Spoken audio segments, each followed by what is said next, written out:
एक वेणी जपा कर्णा परा नगना खरा स्थिता लंबोष्ठिकणिका कर्णी तैलाभ्याक्त शरीरणी वाम पादो लहालता कड़कंटक भूषणा वर्धना मामूर्धच्चा कृष्णा का लरात्रि भयंकरी। माँ दुर्गा जी की सातवीं शक्ति कालरात्रि, सप्तमम कालरात्रि थी। माँ दुर्गा की जो सातवें दिन की शक्ति है वह कालरात्रि के रूप से जानी जाती है। माता कालरात्रि के स्वरूप के बारे में बताऊं आपको कि इनका शरीर का रंग जो है वह घने अंधकार की तरह एकदम काला है। सिर के बाल बिखरे हुए हैं, गले में विद्युत की तरह चमकीले वाली माला है।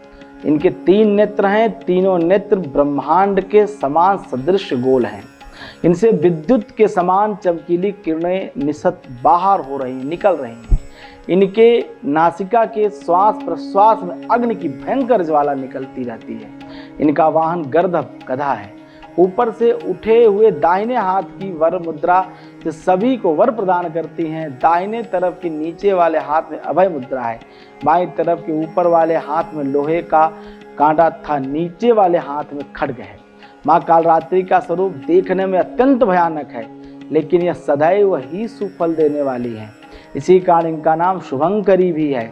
अतः इनसे भक्तों को किसी भी प्रकार को भयभीत होने की आवश्यकता अथवा आतंकित होने की आवश्यकता नहीं है। दुर्गा पूजा में नवरात्र के क्रम में 7वें दिन माता माँ कालरात्रि की उपासना का विधान है। 7वें दिन साधक का मन सहस्रार चक्र में स्थित होता है। इसके लिए ब्रह्मांड की समस्त सिद्धियों का द्वार खुल जाता है। मतलब सहस्रार में जब व्यक्ति पहुंचता है तो उसे संसार में कुछ भी अलभ्य नहीं रह जाता। वह कहीं न कहीं मानव योनि से ऊपर उठ जाता है। इस चक्र में स्थित साधक का मन पूर्णतः माँ कालरात्रि के स्वरूप में अवस्थित रहता है। उनके साक्षात्कार से मिलने वाले पुण्य का वह भागी हो जाता है। उसके समस्त पापों विघ्नों का नाश हो जाता है। उसे अच्छे पुण्य मिलता है जो माता कालरात्रि का उपासक होता है। माता कालरात्रि दुष्टों का विनाश करने वाली है।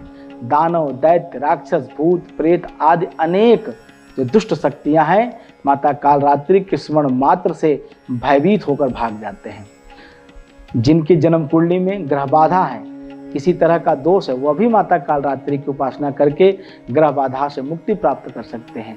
माता कालरात्रि के भक्त अग्नि भय, जल भय, शत्रु भय, रात्रि भय, किसी भी प्रकार के भय से कभी भयभीत नहीं होते हैं।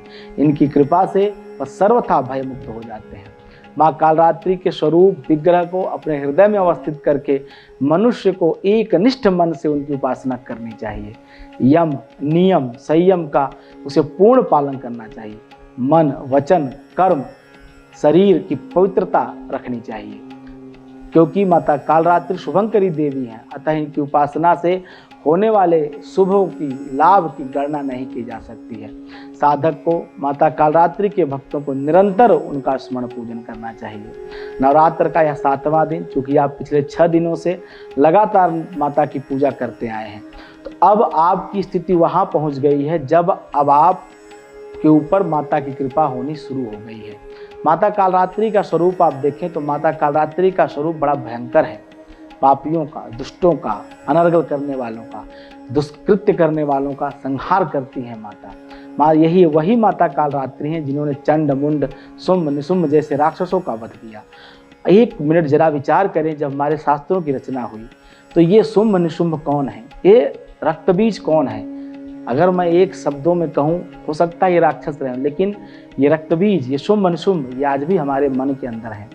रक्तबीज हमारी कभी न पूर्ण होने वाली मनोकामनाएं हैं। शुंभ निशुंभ वो शक्तियां हैं जो हमेशा गलत करने के लिए, जिसके हम योग्य नहीं उस वस्तु को भी प्राप्त करने की अगर हमारी महत्वाकांक्षा है, यही हमारा विचार, यही हमारी प्रवृत्ति शुंभ निशुंभ है। तो कहीं न कहीं रक्तबीज हमारी न समाप्त होने वाली महत्वाकांक्षाएं, हमें न प्राप्त करने योग्य वस्तुओं की भी कामना करना, जिसका हमें सेवन नहीं करना चाहिए, उन विषय वासनाओं की भी पूर्ति के लिए प्रयास करना, यही राक्षस के रूप में, यही राक्षसी प्रवृत्तियां का नाश अगर आप चाहते हैं, अगर आप अपने जीवन को सफल बनाना चाहते हैं, अपने आप को पुण्यात्मा बनाना चाहते हैं, इन विषय वासना से मुक्ति चाहते हैं, संतोष का भाव चाहते हैं, भक्ति चाहते हैं, तो माता कालरात्रि के श्री चरणों का आश्रय लीजिए। माता कालरात्रि की उपासना करिए। उनकी कृपा से निश्चित रूप से ये सभी प्रकार के दुर्गुण आपके शरीर से दूर हो जाएंगे। आपका मन, आपकी आत्मा, आपकी बुद्धि सब एकाग्र हो जाएगी। किसी भी तरह का आपके मन में द्वेष, उद्वेग नहीं रहेगा, मन शांत रहेगा और सभी मनोकामनाएं आपकी माता की कृपा से जरूर पूरी होंगी। जय मां विंध्यवासिनी। हमारे साथ जुड़े रहने के लिए देखते रहिए देश रोजाना का YouTube चैनल, सब्सक्राइब कीजिए। साथ ही देश रोजाना की खबरें सबसे पहले देखने के लिए प्रेस कीजिए बेल आइकन।